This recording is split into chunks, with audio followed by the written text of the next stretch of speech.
Welcome to the Revenue Builders Podcast, a weekly show featuring B2B sales leaders and executives. Hosted by five-time CRO John McMahon and Force Management co-founder John Kaplan, the show goes behind the scenes with the people who have been there, done that, and seen the results. If you enjoy our content, please subscribe, rate, and review the show to help us reach more people. Revenue Builders is brought to you by Force Management. We help companies improve sales performance, executing the growth strategy at the point of sale. Find us at forcemanagement.com. Enjoy today's episode. So Megan, can you share at a high level, what encompassed sales operations while you were at MongoDB? Sure. Well, it evolved quite a bit over time. So when I took over sales ops, it was right before we went public. So we were around 100 million in revenue, probably 60 or 70 reps. And so it was me, one analyst, and a couple Salesforce folks. By the time I left MongoDB, we were a $2 billion public company. We had probably 600 or 700 reps. And sales operations was organized into a few different pillars. There was a field operations team that was sitting close to each of the sales leaders and supporting each of the leaders in their geo, and was kind of the interface between centralized ops, finance, and the field. Then we had a team that was focused on planning and comp. And then we had a team that was focused on systems, process, analytics, and reporting. So it definitely evolved over time into being a much more specialized function. And what did the people, let's go through each one of those. What did the field ops people do that couldn't be done, centralized?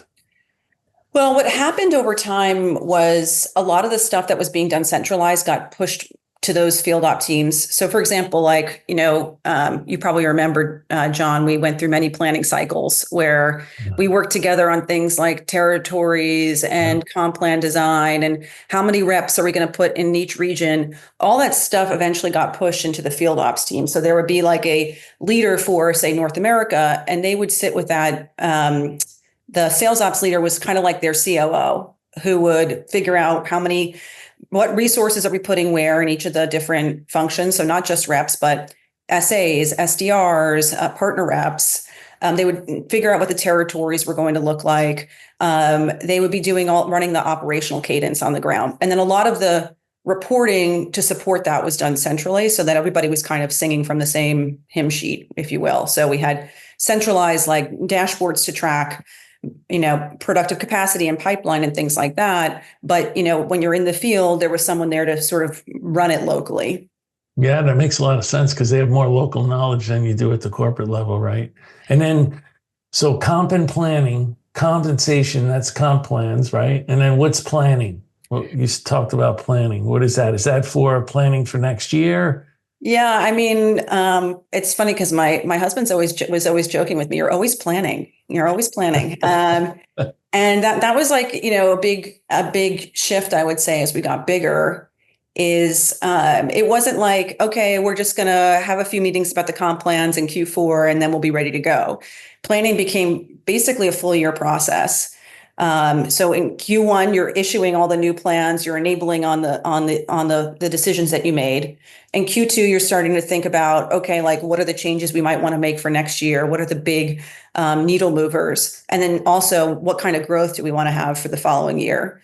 By the beginning of Q3, we would have preliminary numbers, and we would spend Q3 basically the exec team would come up, me and the exec team would come up with the high level numbers. Then we would distribute them out to the main regions and they would go back and do their bottoms up planning. And then Q4 was all about systems and implementation. So, and we never sort of left that cycle. We were always in planning mode. Because if you make, changes that might've been easy to make when you're smaller, as you get bigger, can have a much larger downstream impact, whether it's on how Salesforce is configured, how you're enabling the reps, how you're paying the reps. So it became quite an endeavor. And that became basically where I was spending most of my time. I was like, okay, it's FY24. I'm thinking about FY26. Yeah. And when you talked about the evolution of sales operations, when I go to different companies and talk to different companies, sales ops means different things to different companies. And it basically is probably because of what you've outlined. As you get bigger and bigger, sales ops and the definition for sales ops really changes. It does. And yeah, as you get bigger, it becomes much more of a definitely focus on the planning. Early on, there was much more of a focus on just like building the tools, making sure you have the right reporting and dashboards, that you have the right capabilities to do pipe gen or inspect deals. And then once that infrastructure is in place, then it really shifts towards how do we make sure we're segmenting the sales force the right way, that we're utilizing our resources in the most optimal way. So it definitely changed over time. Yeah. Now, just from my understanding, because you hear a lot of companies now calling it revenue ops. So what's the difference, or is there a difference between sales ops and revenue ops from what you know? So my understanding of RevOps is that the concept is that you bring together all of the different operations functions. So not just sales, but marketing, CS, maybe you have a services ops team into one function so that you are all aligned on the same metrics. And it sort of allows, better cross-functional collaboration.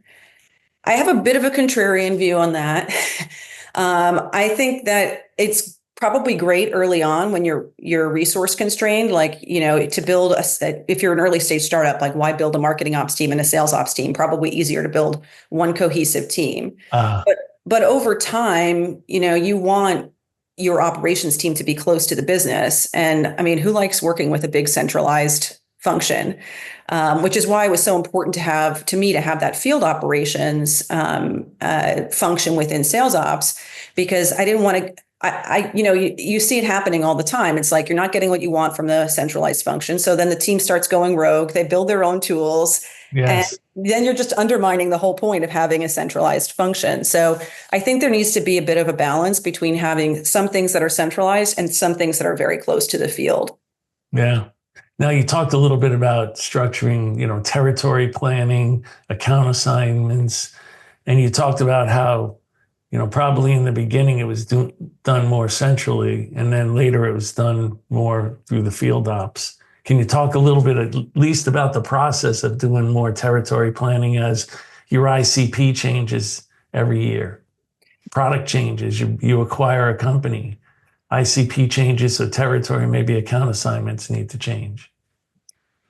Yeah, I should say we always left the decisions about territories to the sales leaders. That was ultimately their decision, and the job of operations was more of an enablement function, like giving the leaders the data that they needed to make those calls. And we had this idea at MongoDB. I mean, it's an open source database, right? So there's lots and lots of adoption and lots of signal that people might be interested in using it. And we called that smoke, as in where there's smoke, there's fire. So we built a lot of reports. We had something called the smoke report that showed people's engagement from both internal systems and external systems. And then over time, we actually built our own internal tool built on MongoDB, of course, to enable the leaders to see all of the different data points and actually change territories dynamically. And then the next sort of iteration was, okay, now you're going to have a field ops partner, and that field ops partner will help you build those territories using all of this tooling. But the hardest part, to be honest, is getting the data right, because nobody has a perfect CRM with perfectly scrubbed data, and so keeping the database clean. That was always one of the biggest challenges that we had. And that fed into the tool that you built. I think you called it Argos or something. That fed into that tool. And that tool could be used at the corporate level or at the local level to try to divide territories evenly. Yeah, exactly. So you could see as a leader, these are the accounts under my purview, and this is how I'm going to distribute them across the different reps. Yeah. And that's so important because, sorry, Johnny, because you see so many times, especially with first line managers, especially first line managers that have, let's say, 5 reps, 2 of them are have been there like 4 or 5 years. And then they start saying they're going to pull some accounts away from them for the 3 or 4 new reps in the territory. And then they say, well, if you do that, I'm going to quit. And then the poor new reps that come in don't really have a chance at making the number because they got a little sliver of the pie. So it's so important for productivity, as you know, to make sure that those territories are evenly divided. Give everybody a chance to make the number. Yeah, and we've changed the process many times, and I left MongoDB back in February, so they could have changed it since I've been there for all I know. But for a while, we were working off this concept of total addressable MongoDB market, so TAM, and so we tried to quantify the value of each account and give each rep, show them like, okay, you have X million dollars of TAM. It's the same as the guy sitting next to you. So you have an equal shot at hitting your number. And then that really helped us see like, okay, well, this person doesn't really have enough to work with, or this person's got more than they can possibly prospect into. Yeah. So this is a great topic for me. And I'd like to bring in the element of ops and sales leadership and the importance of a sales leader participating in their own rescue. I think companies in general suck at this territory distribution. And I think it's so systemic that you can see it. Like if you go into the organizations, you talk to sellers, whether it's true or not, there's this perception that I don't have enough opportunity from sellers that aren't doing well. I don't know why you would interview for a company right now and not understand what your assignment's going to be. But yet almost 100% of the people that I talk to, they never have an understanding of what the opportunity is. And so I don't know how you could be a sales leader and recruit people to your company and not say, hey, this is going to be your patch of dirt or whatever it is. And here's how you're going to make money. Can you give me your feeling, Meghan, on how do you balance that responsibility, the ops organization and the sales leadership organization, to turn it into a superpower for employee satisfaction and being able to recruit the right people? And do you have a comment on that? It's a great point. We talked about that a lot in the planning process, right? You're not just building for the reps you have today. You've got to build for the team you're going to have throughout the year. So if you've got 3 reps and 2 TBHs, you don't build 3 territories, you build 5 territories. And then maybe you have some plan for temporary coverage on those other 2 territories, but you're never setting the expectation that those are going to be your accounts forever. And that was also something that I know Dave and the sales leadership always said at MongoDB is like, I own the accounts. I'm lending them to you. 100%. And if you're not working them, then I'm going to take them away and give them to somebody who is going to work them. So I think just setting that expectation up front is important, because it's true. No sales rep likes to say like, cut my territory, but every analysis that I've done throughout my years running sales ops is very counterintuitive. It's like the fewer accounts you have, the more productive you are, because you can really focus and narrow in, and constraints create that focus, and you start getting better outcomes, especially when you're a company like MongoDB, where we could be going after, it's database software, right? So there are some of the enterprise companies that might have thousands of applications. Each one needs a database. Like one account could be a huge territory. I've seen that hundreds of times, where the first number of reps in a territory drive by the building. They say, other people have tried to get in there and they can't get in there, but the reps have too many accounts. Then all of a sudden, to your point, you take 1 rep, stick them in that one account, and boom, out come multi-million-dollar deals. It's because of dedication. Yeah. It's true. And it's, now that I'm working, because now I'm advising some early stage companies that have very small sales teams. And so I think the tendency is, okay, I've got 3 reps. Let's do East, West, Central. And I'm like, right. Don't do that. No. Because first of all, they're going to be completely overwhelmed. They're not going to know where to start. Start by figuring out, what's your ICP? What are the, depending on the type of business you're in, maybe you pick the top 500 or 1,000 accounts. and give them out to those reps, right? Because at least give them a place to start. Don't make them do all of that figuring out, which is something I saw us do in the early days of MongoDB. We would give, reps like, go prospect in the state of Washington. And it's like, it's pretty overwhelming. Yeah, so I'm a big fan of going with a named account territory, even from the get-go. Yeah. Do you have a good, you're doing consulting now. Have you come up with kind of a repeatable model that you could share with the audience? That's like, I love what you said. You said ICP, and then I'm assuming you're going to have kind of like personas and messaging behind that, like viable product. Can you get into that a little bit deeper? Like, are there 5 things that you need to do when you're thinking about scaling? Sure. I can talk about one of the companies I'm working with is called OSO, which is it's basically authorization. It's Graham's company. John knows Graham, who is an ex-MongoDB person, also happens to be my husband. It's interesting because it's very tied to the marketing approach. So it's a new category. People haven't bought authorization before. So essentially fine-grained access controls, like typically people build it themselves versus buying technology for it. Yes. So the approach has been, first, let's write a lot of really good technical content that draws people to the site when they're trying to research and learn about best practices for implementing. Then we instrumented the site to figure out which companies are visiting using, basically IP tracking. And so then we have an idea of where the intent is. Then we match that with the ICP. And so now you have this subset. There's intent, they're in the ICP, and those are the accounts that we give to the reps. And so it's then on them to figure out how to prospect into them, but they typically have, they know that there's some kind of project going on, because why else would they be looking at all of the content that we created? So that approach is working very well. And, right now the team is small enough that they are working mostly off of that, what we call midbound. In other words, there's intent and you got to go prospect into it. Love that.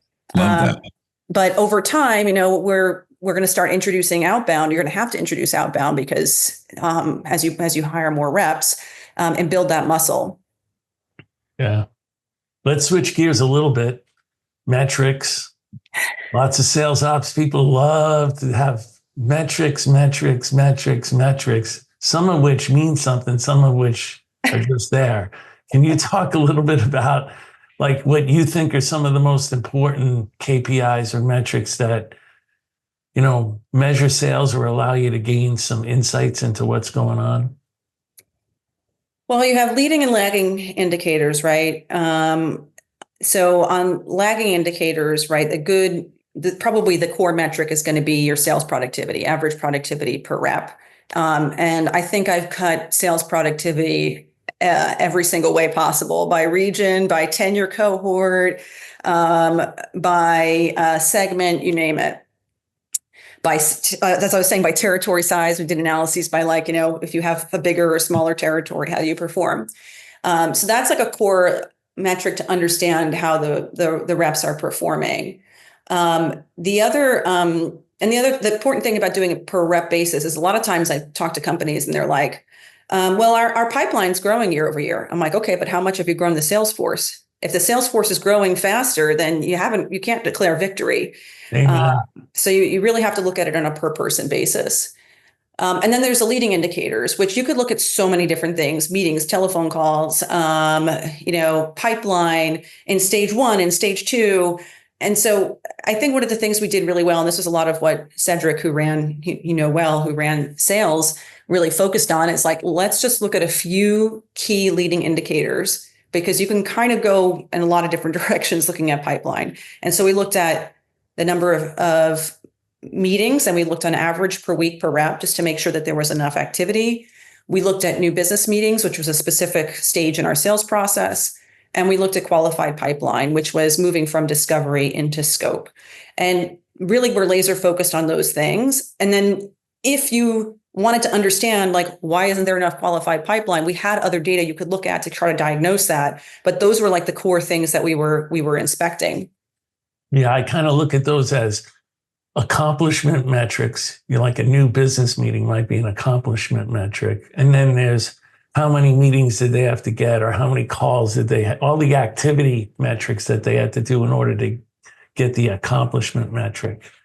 Right. Yeah. And, one of the things before the podcast we were, trading emails about is like, where do you start? And I always sort of work backwards. If you're getting the outcome, then you don't really need to inspect the inputs. I mean, unless the main reason to inspect the inputs is to see if that person's doing something special that can be replicated elsewhere.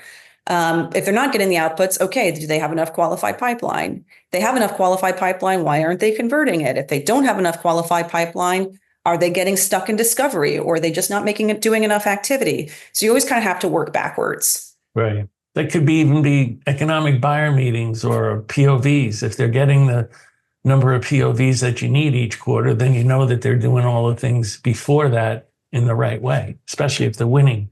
Your winning percentage is very high on the POVs.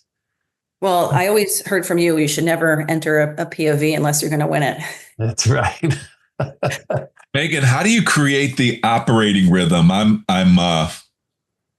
I'm struck by listening to this conversation of, I think the greatest sales ops organizations I've seen are not the ones that are like the internal affairs in a police department, but they are like, I don't know, they're like coaches, and they help the sales leader think with a more business intent. So most sales leaders, they get the job because they can recruit and they can get deals, they can get business. They typically have to learn how the company operates. And they have to figure out, I got to report information, but I also want to utilize information. So I call it this MOR, this management operating rhythm. How do you, and you said in one of your things, it's about enabling the sales leaders. Can you just comment on how your philosophy on how, instead of being in internal affairs, how do you elevate sales leaders to become more business oriented? Well, I can speak to it from the perspective of how I would coach the sales ops team. So I'll give some examples. Like I brought in somebody to be the partner to the partner team, so the channel team. And at that time, the reporting was just a mess. And I said to her, Anshu, I was like, don't try to, do anything other than fix the reporting and make sure you fully understand the reporting and that they have a clean view of their data and they can compare it to their comp statements, get that win. And let's just start there. So she just dug into the reporting, built the trust with the leaders that she knew what she was doing and that they could get the right data from her and that she could be helpful. And then over time, it's like, okay, I see that I'm getting value out of this person. Now I want to ask them more things and give them more questions to answer. So that's always how I started. I said, don't come in too hot. Just solve the first basic problems. And then you earn the right to be at the table and be saying, hey, have you looked at this? Have you looked at that? I like that. And then how do you create a rhythm? I think the greatest organizations I've ever seen, and I thought John McMahon did this really well.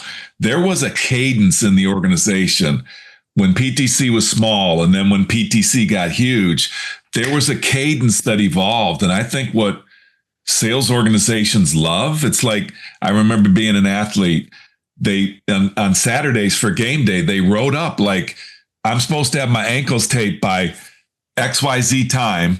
If I'm part of the defense, I go out at a certain time. And I loved, like, it wasn't punitive. It wasn't micromanaging. I was a part of a cadence that was a championship team.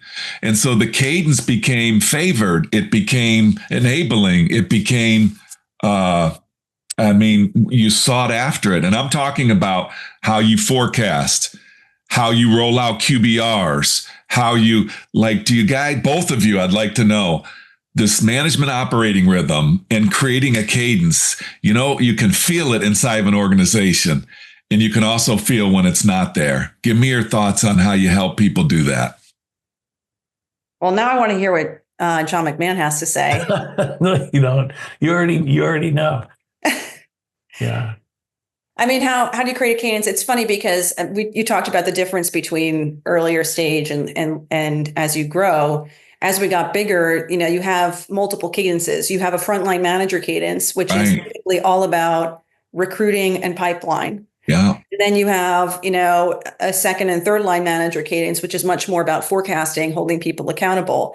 And then at the leadership level, it's, we had this cadence that was also not just around forecasting and pipeline, but also around how are we going to segment, how are we going to plan for the following year. So that became quite a lot to manage at the same time. Yeah. Realize you really have to have the right infrastructure in place, because you can't expect the CRO to be inspecting pipeline, right? Like for every single team, you have to have the frontline managers doing it, and then have a layer of inspection, above them to make sure they're doing that part of the job. Yeah, and there's also times when they want everything. So by the 5th day of the first month of the quarter, you have to roll up the forecasts. By the 10th day of the first month of the quarter, this happens. In the last 2 weeks of the quarter, this happens. So there's a time element to it also. But going back to something that you were asking, Meghan, what I've always thought that, people like Meghan give you that you can't get yourself as a CRO is they give you from the data, from talking to salespeople, they give you insights that you probably might have had a gut feel. Is this existing? Is this not existing? And they can help you with your gut feel to go investigate to see if that is happening. But a lot of times they turn up something, they say, it looks like something's going on over here. Now you might want, as a CRO, go over there and investigate what's going on with that data that, Meghan has told me about. Certain insights into it.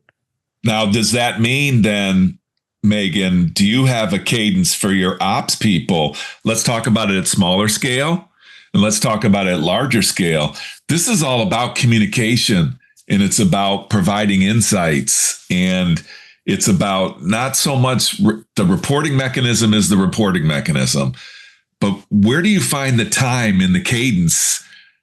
And I find sometimes meeting sales ops people are like, I can't even get on the docket for XYZ sales leader or what have you. What advice do you have there, or any insights that you have on how to make it really work? Well, I had a set of metrics I wanted to look at every single week. And those metrics were part of the staff meeting that Cedric would hold every week. So I would review those metrics in advance. And then that's where I would be sitting with the team, like, why haven't you looked at this? Why is this number what it is? And so over time, they started coming to the meetings with those answers already, because they knew I was going to ask them. Because I didn't want to go into Cedric's meeting and have the same, some very basic questions. Oh, why are we behind on recruiting in this region? Or why don't we have pipeline in this other region? So it really starts with, I felt like it started with me, but by me understanding the metrics and making sure that we were always prepared for that weekly staff meeting. And then that had a cascading effect, right? Because then Cedric's directs knew that these metrics were coming. So they wanted to understand it. So they would sit with their sales ops business partner and understand that same set of metrics. And do you feel like, Johnny and I talk about seats at the table all the time. And, we talk to CROs, and do they really believe that they have a seat at the table that is, Johnny talks about like comparable. They have a reason to have a one-on-one meeting with the CEO.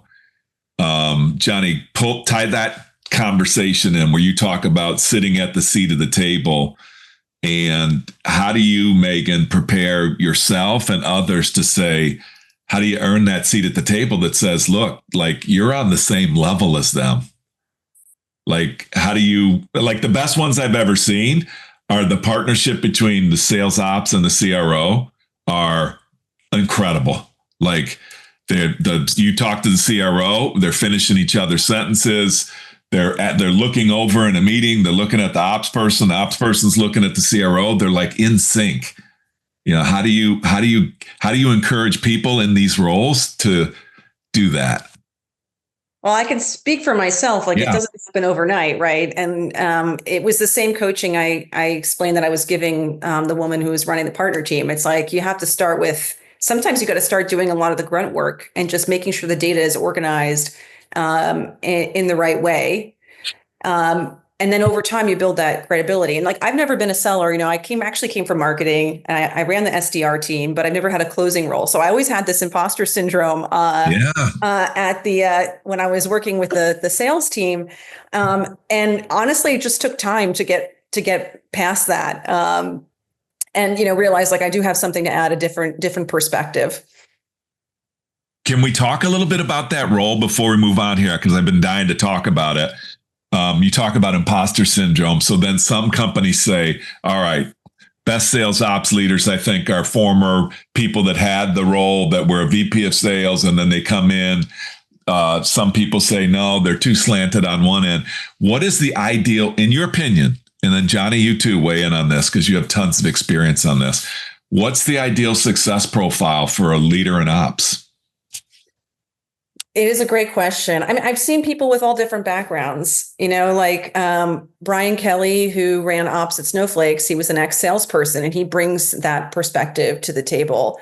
I mean, I have a kind of an unusual background because I came from marketing, right? But I was running the demand gen team. So I understood the analytics and the systems to support sales. And then you have people that come from finance or consulting backgrounds as well. I mean, when I think about building a team, I usually think not just about each person, but the whole team, to have some people that are coming from having had that sales perspective, some people who have maybe more of a systems orientation. Maybe they, maybe they're a Salesforce administrator, or they understand the tooling. And then some people who are more analytical.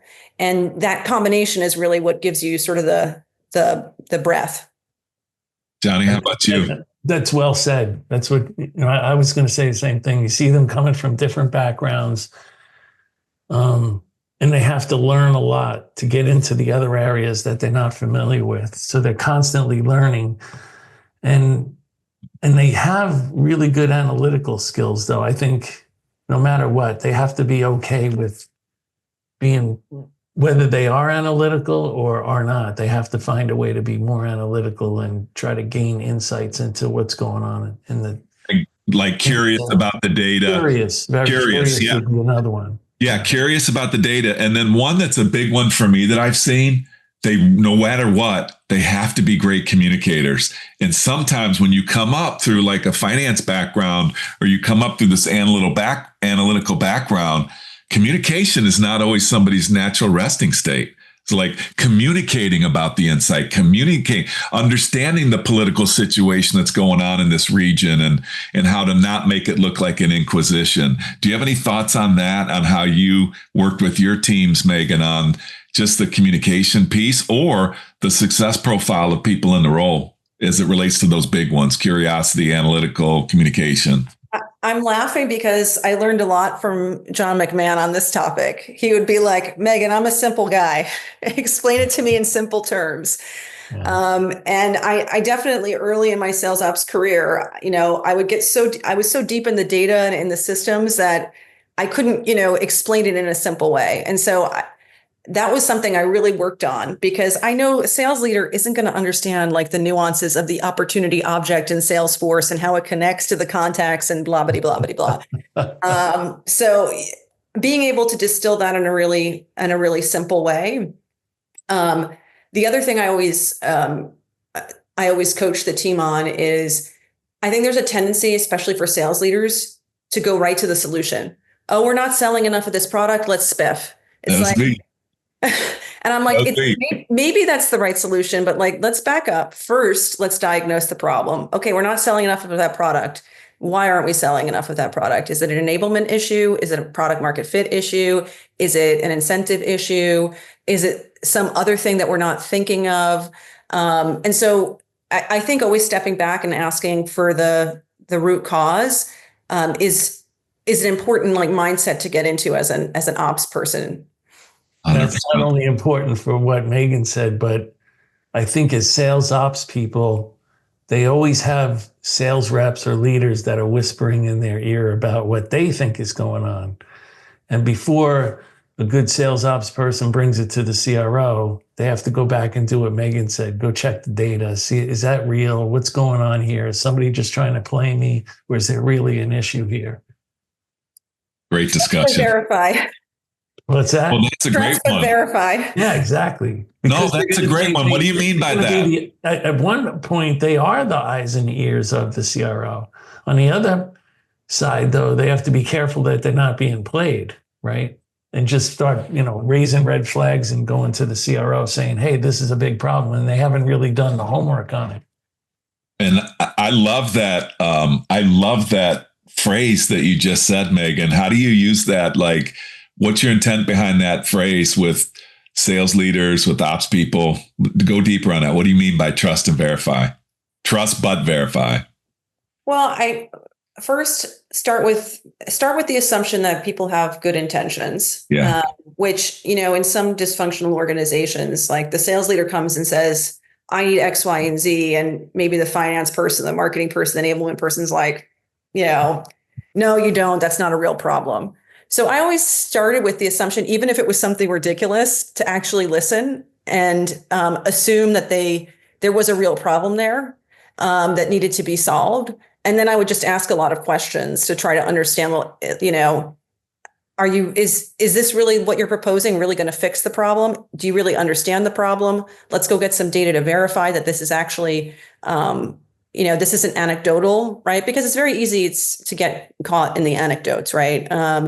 This thing happened to one rep. It's like, well, that rep may not be, maybe that's the edge case. Right. We do something for that one rep, but we don't need to blow up the whole comp plan and the whole business strategy for one rep. Let's just fix that issue. Right. So yeah, I always would start with, assuming best intentions and asking a lot of questions, making them feel heard, and then coming back and saying, look, maybe we can't do exactly what you propose, but here are 3 other options that would make sense for the business. I have one more and then we'll move on. The mantra that I like for ops and for sales leadership is, and this is an important one for me, it's protect and serve. Like that combination, your job is to protect the company. When you're in these leadership roles, your job is to protect the company. You also have a job to serve the individuals that you lead. And it's a balance because you have to have both, you have to have a company mindset and you have to have a organizational a team kind of mindset. And I see leaders sometimes lean. The worst part you could see is like where you have a leader that's just like what I would call they go native, and they're hearing it from the organization, and so it must be true. And I want to act like I'm supporting my people, so I'm going to go take on corporate or what have you. But I think the combination of what you said, trust but verify, and protect and serve, I think those are really good ones. Did you pick that up off of a police car that drove by? No, Johnny, those are important to me because I've vacillated. I've been in leadership. I'm just joking, buddy. No, but I want to tell you. You told me that sales ops shouldn't be the police. Yeah. Yeah, right. Well, yeah, but I mean, for me, I've leaned heavily on protect the company. And so heavily on protect the company, I alienated the organization as I was leading. I've leaned so heavily on serving the organization and, not thinking about the company first. You can't do one without the other to be a great leader. Well, I think the other thing to keep in mind, especially from the seat that I was in, me and maybe a few other people on the team we were some of the only people that kind of saw all the puzzle pieces and how they fit together. And so a sales leader who might be coming from one, segment may not understand how the whole sort of system works. And maybe that's good for you and your team, but it's not going to be good for the rest of the organization. Yeah. Let's switch gears a little bit. How about picking the right tools? Oh, boy. Well, that's also. I'm sure you get hit, because a lot of people may not go to the CRO, but they may go to the vice president of sales operations to try to sell their, sales productivity tool to you. Especially today. How do you work with the CRO to decide whether or not you do want to even investigate, one of these tools that's presented to you? Well, even today, I see that's something else that evolved over time. when I took over sales ops, it was like, we have a problem. Let's understand what tools can fix that problem, and let's buy the point solution. And that was good at the time because we wanted to move quickly and we wanted to have the best in class tools. Then you get to a certain scale and you're like, the reps just can't manage all of the different tools and screens. And so then it became more about like, where can we consolidate and have more of a single view? So instead of having like at one point we had Chorus for call recording, Outreach for email cadences, Sales Director for logging meetings. And then we ended up taking all of those and moving them to SalesLoft. The reason I say the industry is changing is, I think it was last week, SalesLoft and Clary announced that they're merging. So it does seem like now there is this appetite for an integrated platform that can do all the different sales productivity things, whether it's conversational intelligence, email cadences, forecasting, et cetera. So that is like a big shift that I've seen over the past several years. Mm. I think it's all coming from too, by the way, Johnny and I have looked into statistics, and John shared one with me a couple of weeks ago. I think it was in the high 70%, John, of like at the end of the day, we're talking about sales productivity, right? The ultimate measure of performance. And over 70% of the time for sellers was spent non-selling. So You're going to see a heck of a lot more consolidation, I believe. But this is going back to reporting and giving updates to the forecast. They already put the forecast in. And now people are still calling them about the forecast. Some of these tools give you, false positives, and then the manager's calling the rep what's going on when nothing's really going on. So, with different tools, as you call them, point solutions with different databases, none of which talk to each other, it becomes a real problem for the sales reps. By the time I left MongoDB, we were very focused on putting as much, because they are living in Salesforce, we were trying to put as much of the process in Salesforce as possible because that was their home. So when we were looking at tools, we're like, we want to be able to serve this within Salesforce in some way. But going back to your earlier question about, getting questions from the field, like a common thing that I had to deal with was, on one hand, I'm getting these employee surveys where everybody's like, too many tools, consolidate the tools. And then meanwhile, I would get sales leaders like, we need to get this tool. This is the tool that's going to be the game-changing, productivity delivering piece of technology. As an example, I remember like one sales leader wanted a very specific database for APAC of data. And I'm like, you realize we have 8 other data providers right now. And so just keeping all of those in sync was incredibly difficult. And we ended up using this AI-based tool called ScaleStack that helped us like reconcile all of those data points so that we had sort of a consolidated view of all the accounts. And we managed to, before I left, we got rid of one data vendor. And I was like, break out the champagne. We're down to 7 from 8. Yeah. Do you see AI starting to play a role in helping sales reps or target customers, talk to customers, be more productive? Do you see that at all? Absolutely. I think it's not quite what everyone expected. I feel like 2 years ago, it was like, we're going to replace the SDRs. And now what I'm seeing is, and going back to the conversation about RevOps, like what I'm seeing is actually this interesting evolution where sales ops and SDRs are like making a baby called GTM engineering, which is like a very efficient tool-based approach to pipeline generation, where maybe instead of having a team of 150 SDRs, maybe you need 5 GTM engineers who are going to run these plays at scale that enable you to get very sort of use a lot of data to get very personalized messages out to the market. So that is like an evolution that I'm definitely starting to see, and even seeing some of the companies I'm working with experiment with. And what about in the future, as you're starting to see some of these tools, do you see how it might affect sales in the future? Any opinion on that or guesses? Well, I think the people who embrace the tools are obviously the ones that are going to be the most successful.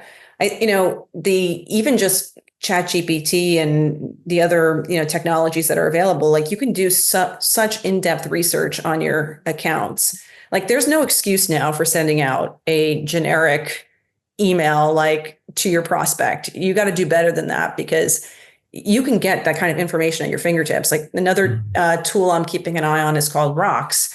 And I mean, it blows my mind. You can use AI to create all of this customized research for your territory of accounts. And instead of like, once a quarter going and looking at the earnings call, it's like automatically pulling, like, these are the things that are happening in this account. And here's a template that you should send to your customer to talk about how your technology can help them based on what's going on at that company. So I definitely think there's not going to be a whole lot of tolerance from buyers for these like generic, like prospecting campaigns. Yeah. And just a public service announcement for me in this replacement. So here's what I'm telling this next generation of sellers. I don't believe that roles are going to be replaced so much. Sellers are going to be replaced by AI. But I believe that people with AI experience and leverage on how to do these roles are going to replace people that don't do that. And I see that happening really, really fast. Really, really fast. So if you're listening to this and you're getting bombarded by the messaging of, your job's going to get replaced by AI, and then this whole faction of people are saying it's absolutely not going to happen because it's never going to have the human element. There's something in the message that you should be listening to. If you're not embracing AI right now in whatever means you can, there's a likelihood you're going to be replaced by somebody who does. That's a fact, I think. And that's our public service announcement from John Kaplan. Hey, man. Kaplan. Every now and then, I'll just give you what I think. I agree with you. I mean, it's like I said, I don't think buyers are going to tolerate the generic messaging anymore. And and if it's too AI, they can smell it. Like if somebody sends you something and it's just purely written by AI, you can just like smell it. Too. But a good topic though, Megan, is okay. So like for me, even in my company, I'm using AI tools that are not, I got to be careful. I'm using AI tools that I see that come my way. And I'm like, if you can help me there's an AI tool out there. I think it's called Humantic. If you can help me just by going through LinkedIn before I get on the phone with that individual and telling me how I can better align with that individual based on disc profile and stuff like that, I think it's amazing. Then I think you have an interest in Win AI. And so there's like all these things and you get all excited about them. And then you got the realization that if they don't talk to one another, if they don't have a common outcome or a common process or destination, I think that's what the world's dealing with right now. Again, and I'm an early adopter of AI. I use so many different AI tools. At the end of the day, and I'm just one person and I'm excited about it, but I can only imagine what happens to a seller. There's gonna be some type of reckoning somewhere. Well, and this is true of dashboards as well, even going back to a more old school technology, right? Like the dashboards are only as good as the underlying data. Mm-hmm. And the same is true when you're, using these tools to help surface the right messaging for a particular prospect. It's only as good as the underlying data. So you have to make sure that data foundation is clean. Well, all these tools are creating data and the data's not talking to one another. So I think that's the interesting dilemma. Let's talk a little bit about in a lot of these subscription companies and consumption companies, client success plays a much, much bigger role. And how did that affect you or extend what you did in sales ops? Well, one of the very challenging but very rewarding parts of running sales ops at MongoDB was that shift from selling your traditional, doing your traditional licensing model to a consumption-based model. And as we made that shift, the CSM team became really a critical part of the team, making sure the incentives were aligned and making sure that they were basically, like you talked about, seat at the table. Like they had to have a seat at the table because, you can't just sell something to the customer and, hope that it gets implemented or hope that they're going to start using. You're relying on those CSMs to make sure that that the consumption happens. So I had CS, we consolidated CS. I'm trying to remember when, but we consolidated CS under the CRO, Cedric, at the time. And CS Ops came into my org. And, the idea was to, have them sort of be part of the broader sales operations team, so that when we were building reports for sales, we were also thinking about what are the reports we're building for CS, if we're building processes or systems or tooling. So that is like, a classic RevOps example, right? Where we did combine the operations team, but we still had like a CS, it was a CS team within the broader sales ops org. Let's talk about comp plans. Man, we're bouncing around. We're covering a lot of stuff. I know. This one's huge right now because these roles are changing and comp is not comp anymore. I mean, comp is massively changing.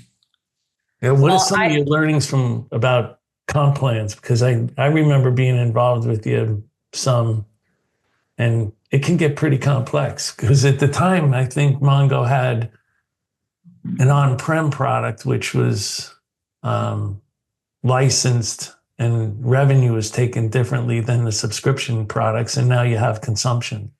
Can you talk just a little bit about some of your big learnings there? Well, I everything I learned about comp, I learned in the University of John McMahon.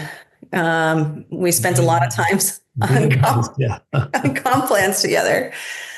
And I definitely learned a lot. I mean, I think the big challenge we were working on together was, so we had the on-prem product, which was, you're selling sort of like your traditional software subscription. You're selling a licenses for X number of servers or whatever it is. And it's an upfront booking. And then when we introduced Atlas, which was the cloud product, initially the reps were selling commitments like, hey, you're buying $100,000 worth of Atlas. But that was creating all this friction in the sales process because for a few reasons. First of all, the buyers were really conditioned by the cloud providers to pay as you go. It was creating a lot of extra work upfront in the sales cycle to size the deal, and not just for the rep, but also for the sales engineer. So they're spending all this time like trying to predict how much you're going to spend, and then versus just getting onto the product. And so we spent a lot of time figuring out how do we make it sort of neutral. You want to buy on-prem, you want to commit, or you want to pay as you go. And so eventually we rolled out this concept of, we called it elastic billing. So the customer could get billed in arrears, and then we would compensate the reps for the annualized run rate at the end of the quarter. And then that created their baseline, and then they would get paid. If the customer grew, they would get paid the incremental on top. If the customer shrunk, they would get penalized with churn. And we did it a few different ways. I think the best way we did it was you could get paid for the greater of the run rate or the commitment. It was a complex system. That was really complex because the reps wanted the booking once they landed the deal, but the company wasn't bringing in any revenue yet. So the company had to kind of almost pay a little bit ahead, but not too far ahead because maybe the deal churned. So it was a really complex problem that Meghan worked through. You asked like things that I learned. One thing I learned from that is, especially when your sales organization gets at scale, it takes a long time for things to get absorbed by the sales force. Like I think it probably took a year for everybody to truly understand the benefits of that comp plan. And it's something that I always weighed because it's very easy to say, like, to push back on change. Because it's a lot of work to make changes and roll out changes. And, I joined MongoDB, we were pre-revenue. So I was like used to always moving very quickly. But as the company got bigger, I became a bit more conservative because, I saw like how hard it is to sort of like move things as the company got bigger. And it would be there was a big change cost or cost to sort of roll out and make those changes. So they had to be done in a very thoughtful way. And on your point about paying, we were sort of paying ahead. It's true. And that's another thing to consider is like, a lot of it depends on what you're trying to optimize for. Like another company I'm working with, they're very cash constrained. So they don't have the luxury of paying ahead. So they've got to think about other ways to build their compensation plans. And so it also depends on, what you're trying to optimize for and what state the business is in. Can you just give us because this comes up so much, especially with technical founders that think sales, I don't want to, this not derogatory, but some of them that don't really understand the go-to-market aspect of that and just the basic concepts of comp. Could you, I'd never met a technical founder that thought that their comp was, that the sales reps comp was too low. Right.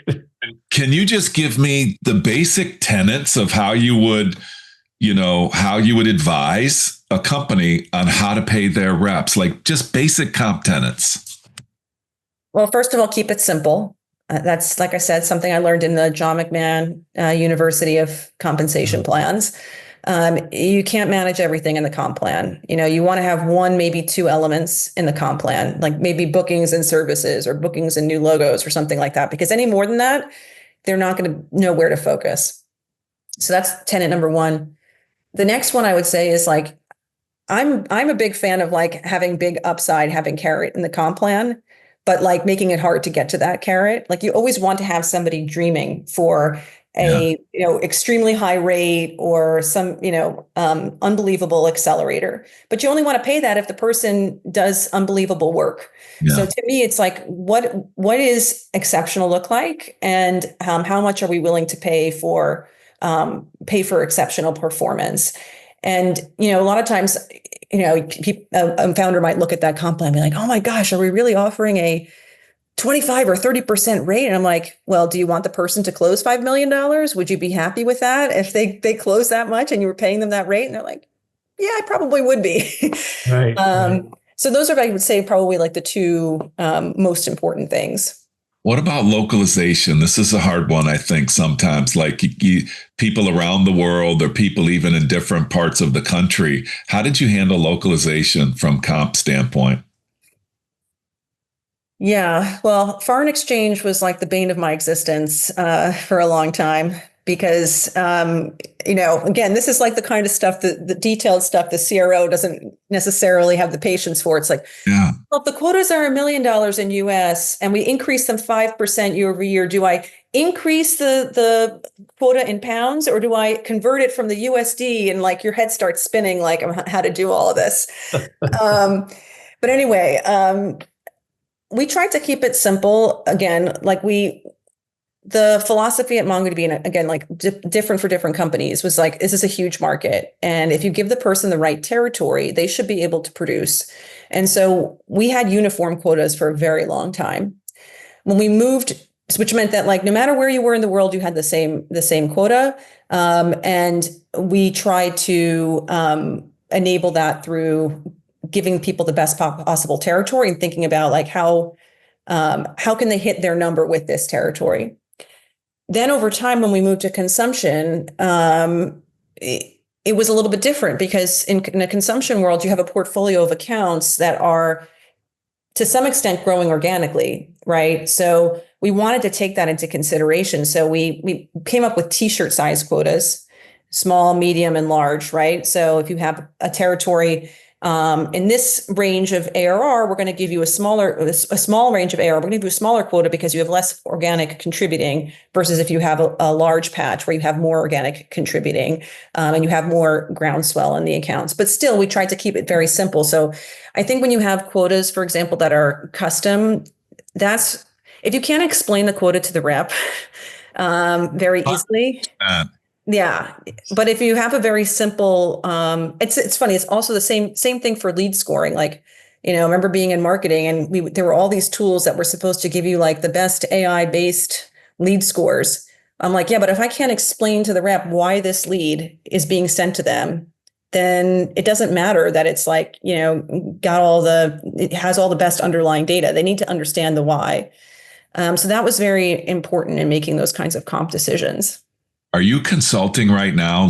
People are going to want to talk to you on all these topics that are you consulting right now? The book, you writing a book? Are you ready? Well, it's funny. I told John right after I left MongoDB, I was like, I'm going to write a book. I'm really excited. Do you have any advice for me? And then he's like, 95% of people who say they're going to write a book don't write it. And I got immediately caught up with a bunch of consulting and advising, and I haven't done anything.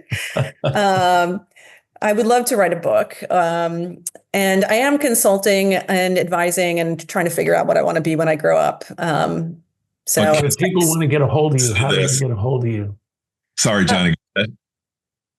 Go ahead. I'm on LinkedIn. That's probably the easiest way.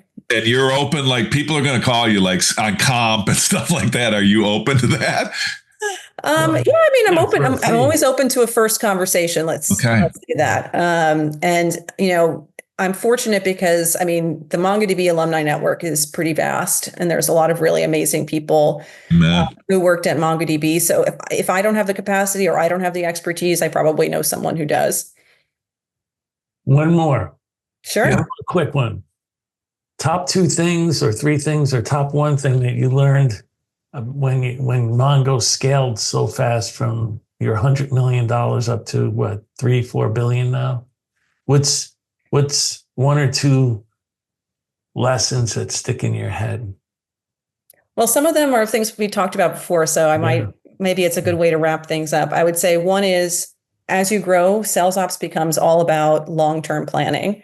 And so you've really got to make sure everybody's aligned with, this is the calendar for the year, and these are the important deadlines. And then you have to be able to explain the why.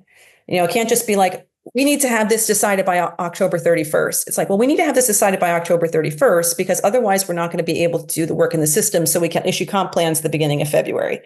Our fiscal year started in February. So that would be one really important lesson. The other important lesson is a little bit what we were talking about with the shift to consumption, is that there is a cost, and it does take time for the field to absorb changes. And so you can't just roll out changes. You have to be ready with that change plan, that the enablement, and making sure, again, that the leaders understand, the managers who are going to be on the front lines understand the why you're making those changes. So those would be the two big things I would say. Yeah, I like the last one, because you have to have those first line, all the managers on the same page so that they can explain the why, but also dig in and make sure that it really sticks, because you don't want to roll something out and then have to pull it back 2-3 months later. That's just not going to work. Well, I think of it like a sales cycle, right? You've got to sell them on the changes. If you can't get them to buy in on the changes, then you're never going to be able to execute. Right. So you have to be ready with objection handling and, really understanding what their pain points are. So it is really quite similar to all the things. Like I said, I never carried a bag. All the things I hear about you talking about when you're going into sales. Wow. Meghan Gill. Fantastic. That was great.